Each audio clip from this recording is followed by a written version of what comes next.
Correct. Biggest challenges for you, like learning the new job and what you have to kind of get done first? Yeah, healthcare is a particular industry. I'll just say that. It's highly regulated, and when you think about how long it takes to bring, let's just say in pharma, bring a drug to market, we're talking like a decade. And so as marketers in organizations like that, you got a long time to plan and fine tune, and the pace of play is a lot slower. And it's a good thing that we have regulation in this industry. But when you go from hospitality or fitness or entertainment into this kind of industry, you bring a lot of practices and principles, but the regulation is a whole new game. And so thinking about how do you compete in a DTC world where consumers expect brands to participate and react in the cultural conversation, and you want to be proactive and reactive with what's going on in the world. It's a challenge, and one that I knew, I was told when I came in, but you have to live it to really understand it. Yeah, I can imagine that. And you came in with a blank slate as well, which is kind of nice, right? A brand new consumer brand. Yeah, I would say came into a legacy and a brand that had a lot of equity in the B2B space, but which served almost 100 million consumers on an annual basis. But like I said, we're a utility company. We were serving healthcare practitioners and health plans and hospital systems, and ultimately their patients. But we didn't build a brand that was set up for creating a relationship with the end user. We set up a brand to cater to B2B customers. And so what I came into was the opportunity to access an incredible cohort of individuals and be able to build a brand that spoke specifically to them. Yeah. And D2C, so it's not a new brand, it's a new audience, bringing a new product to market and multiple products to market to a whole new audience. So D2C being brand new then for you guys in terms of media and strategy and marketing planning, how do you go about day one? Because there's no rule book at this point, so. Yeah, it's a great question. I mean, it was a fascinating opportunity for me to think about. I think the first step is, how do you build a case for change? It's one thing to say, we think there's a business here in B2C, let's hire a marketer to do that. But when the organization doesn't have consumer marketing in its history or consumer marketers, you're coming in to ask for things and build things that are not new to the world, but are new to Quest. And so as a marketer, I didn't come in with an immediate media plan and creative plan and media budget that was sufficient to do anything. I had to stop and say, what do we have, what do we need, and how do we get there? And so, again, the first 18 months of my time at Quest was not doing traditional marketing. It was selling, which I guess is marketing, but it was selling internally to the business to say, there's an opportunity here, there's a huge growth opportunity here, and this is, but we're not set up for it today, and this is what we need to do to build it. So presumably there was a need for proving what you were doing as you were going, so had to start off with some kind of proof of ROI. Did you decide to go performance route, a bit of a D2C kind of lower funnel activity first to test the water, or how did you go about doing awareness? Yeah, so I may have, hopefully I didn't misspeak when I say we launched our DTC business. We had a fledgling one before. It was homegrown, it was bootstrapped. We could only invest what we made, which was very little. So we were conducting consumer-initiated testing before, but the experience wasn't great, and we weren't doing much in terms of volume. And people just didn't understand what it was, and if they did, why they needed it. And so we had been doing performance marketing, largely paid search, reaching the hand raisers, capturing the existing demand, which was small in an immature market. And so we got to understand bits and pieces of what was working, what people were responding to, keywords, et cetera, that we started with.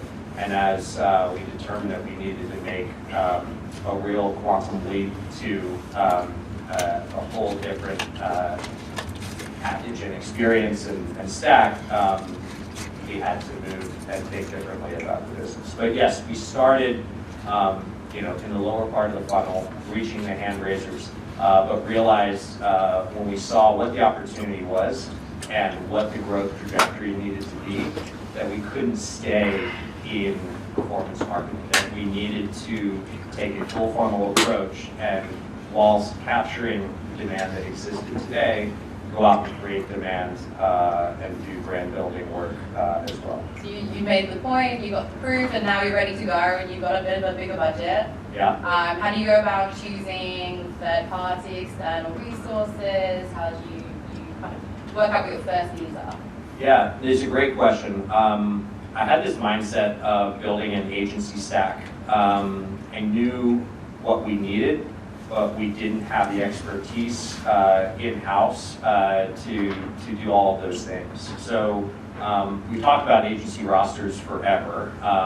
I'm just kind of shifting how we frame that up in terms of an agency stack. You saw some of the new consumer brand expression work. So we brought on Red Scout to do some our identity work and package design. Then we reached out to, or we put an RFP out for media and creative. We actually ended up very excitedly with RGA doing both pieces of work, which I haven't done before in my career. I've always endeavored to have media and creative under one roof, and Babs referenced that's how it was back in the day, and I feel like we've kind of gone through ebbs and flows of integration and diversification from an agency standpoint, but I can say having your creative and media people getting the same paycheck matters. So when each of those functions are the best of the best for you, it's you get a real integration value in the process. So yeah, it was first about thinking about our agency stack, then our tech stack, and here we are today.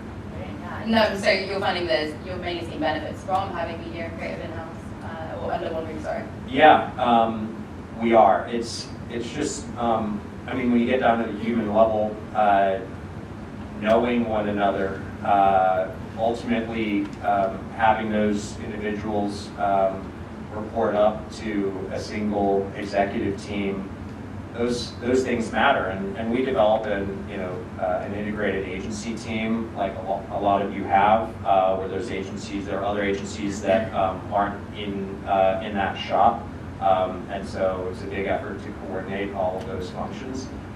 But creative and media, regardless of what your spend level is, if they're not in the same shop, that's fine, but getting them as closely connected as possible is really important, because otherwise you really get into this practice of you have to do one thing before the other. We have to determine it's real chicken and egg kind of game, and when they're closer together, that game becomes a lot more even. A bit more organic. Yeah. Yeah. And actually, Freudian slip talking about in-house. Did you decide to keep anything in-house, or are you thinking about bringing anything back in now that you've gone through a couple of years of this work together? Yeah, I'd say we're still in our foundational year, and as we've been able to build out our team and our functions internally, we still have a lot of those critical planning and buying and creative functions out of house. But as we mature, we definitely see opportunities for us to in-house some of that work. And it's really contingent upon a maturation of our team and our department. And as I said, when I came in, I had a team of 2 as the only consumer marketer in a Fortune 500 company. And so being able to grow from 2 to 20 in the last 18 months has been an incredible feat. And so I think we still have time to grow into our shoes and figure out what we can do in-house and what expertise we need out of the house. And then over time, I'd say the next 2 years, start to think about where can we find efficiencies and productivities. Okay, and then from a media planning perspective, actually from Connatix's point of view, we work with a lot of D2C brands. Over the last couple of years during COVID, it made a lot of sense to shift budgets programmatically, just because it gave you more like access and you could be a bit more nimble with optimization. We're obviously video formats, you obviously programmatic and camera with all the types of formats that you can run. Are you considering programmatic as a large part of your media mix right now? And are you doing all kinds of formats, or is it just kind of pure search and display, kind of very lower funnel activity? Yeah, no, we've launched a full funnel campaign. We find it's important to find both strategic partners and publishers to be able to develop deeper relationships and develop creative that is unique to the media and to deliver that high impact experience. But also at the end of the day, we need to find our audience, and programmatic provides the opportunity to do that at scale, presuming that we know who our audience is. And if you can imagine, again, the DTC business here is maybe simply stated. It's lab testing available to buy online without a doctor visit. We have over 50 tests in areas, like I said, general health, sexual health, allergy. But we need to help people. It's still an immature category. Having cocktail conversations, which is my favorite form of research, people, mostly don't realize that that's available, that you can buy a lab test online, more so now, in and post-pandemic. But then the follow-on question is, why do I care? Why would that matter? Can I go to my doctor and get that as part of my, my insurance benefit? The answer is yes, you can. But if you think about a category like sexual health and STD testing, sometimes you don't want to go to your doctor.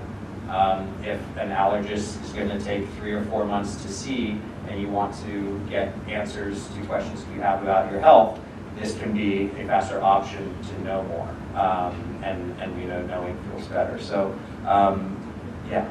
Okay, and actually, I have one more question on that, and that is your funnel. What does it look like for a D2C brand doing testing? How does it go from the awareness all the way down to causing them to take action? We're fortunate that we have equity in the Quest brand.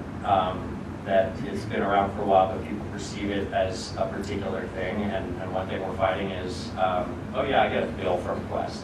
And that's not a pleasant experience. And the cool thing is that this is one organization. We haven't created a sub-brand where we have to drive education and equity in something else that is attached to the mothership. Rather, we've created a different expression of the brand that caters directly to consumers. And so with that equity, we have a responsibility and an opportunity to create more products and services. Okay, thank you. Well, those are my questions. Are we doing questions from the audience? I guess that's... We have a couple minutes. Yeah. Great. Thank you. Mike. Oh gosh. The camera won't pick you up, but yeah. You're getting yelled at. Thank you very much. My name is Andrew. I work with Nextdoor in health and wellness. Thank you guys. This is awesome. This is an amazing story. I'm curious, there are so few brands that you can pick up that made a successful pivot from B2B to B2C on the brand side, let alone the business side. So I'm curious, have you looked at, or what experiences or examples did you look at as you were creating this entire transformation? And what do you think it was that's made you successful in this aspect when it's been such a challenge in the past? One thing that sort of speaks mildly to me is just risk tolerance. It feels like you were able to and believed and let in a way that was, you know, sort of more transformational than just kind of iterative. But I'm curious if you take. Thank you for that question. It's a great one. I'm an analogical thinker, and so in an experience like this, it was so important to me, and I've spent a lot of time thinking about what is the analog to this experience, to taking a B2B brand, moving into B2C and DTC, and doing so with the same brand. You know, we did from an architecture standpoint bifurcate Quest so that we now have a B2B Quest Diagnostics and then a B2C SANS Diagnostics Quest, but kind of still of the same DNA. And gotta be honest, I haven't found a perfect analog. I have looked to some B2B brands that have invested a lot in reaching their end user. I think most recently, most recent example is Zoom, and a brand that was initially very focused on reaching IT professionals and decision makers to grab share from the institutions that are accepting them. But over the last couple of years, they saw a reason to really develop a relationship and build a brand with the person using the product. And we're so familiar with Zoom today. It's so funny, video conferencing has been around for 10, 15 years, and it took a global pandemic for it to become essential. And now that we're post-pandemic, we still sit in meeting rooms with laptops open, staring at our VC in real life because there's other people that are elsewhere. But that's a different story. I think Intel is also has had a really incredible case study around investing in brand building with the consumer, and I've seen charts compared to NEC where they were originally at the same share level, and then this investment in creating consumer awareness of Intel actually penetrated the decision making that was happening on the B2B front. Right here. Hi, I'm Elise Perlmutter. I've been in the healthcare pharma space for about 20 years. I think this is really cool. A quick question though. When, I think it's really interesting how you're changing that patient journey experience. When someone does one of these home tests, what do they do with those results? Because clearly a patient cannot go in and write their own prescription. They need their doctor. Is that service you're offering, or what does it look like? Yeah, great question. Thank you. So we're really only changing the steps in the journey for diagnostic testing. So in most states, lab testing requires prescriptive authority, so physician oversight of that test. And most of you are familiar with going to the doctor, let's say a well visit. They ask you questions, how you're doing, family history, etc. And then they say, I'm gonna order some labs, and I want you to go, hopefully to Quest, right, for us. And so they write that order, you go to get a collection, and then eventually results, and your doctor receives them. You might get a voicemail saying, hey, everything looks good, this might be high, why don't you come back in, or all good, take a supplement. And what we're doing with this DTC offering with Quest Health is using the same underlying operation that has existed and we've built over 50 years, and actually moving that physician authority in the steps of the process. So you come to Quest Health, you want to get a comprehensive health profile, which is very similar to a wellness visit with your doctor. And then when you press purchase, you answer a few questions, and we have physician oversight in the background. So that's a virtual offering. And the really cool thing is that part of the experience, part of the purchase, is actually an opportunity to speak have a consultation with the physician once you receive your results. And the cool thing, one perception that exists today because of the growth in the category is that all of the testing is home collection. That became a big thing with the pandemic and nasal swabs, and companies like Everly Health and Let's Get Checked are predominantly, if not entirely, based on home collection, home kits. We're almost predominantly patient-center based. So you come in and you have a phlebotomist, a professional, collect your sample. And without getting into kind of the differences there, the cool thing about Quest is that when you get your results, you can actually view them alongside the results that you have gotten from your physician.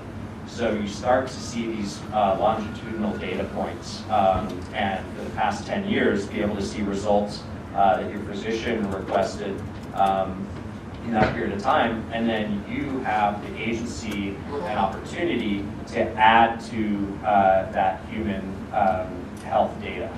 So that's a really awesome opportunity. I know we're about at time, and I'm about to get on my soapbox because I think the consumerization of care is happening. I think healthcare is going to be the most disrupted category in the next 10 years.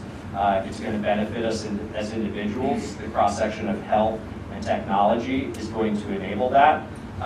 And as we think about living in this world of the quantified self, where we have wearables, connected apps, where we're collecting so many data points around ourselves every day to nudge us towards living a longer, healthier life, this is the next generation of that. We're going to be moving from and including biometrics, so reps and steps and calories and hours of sleep and ketones and menstrual cycle, etc., to adding biomarkers, what's going on inside, and connecting those two, connecting what we're doing and what's going on inside is going to unlock incredible value and insight.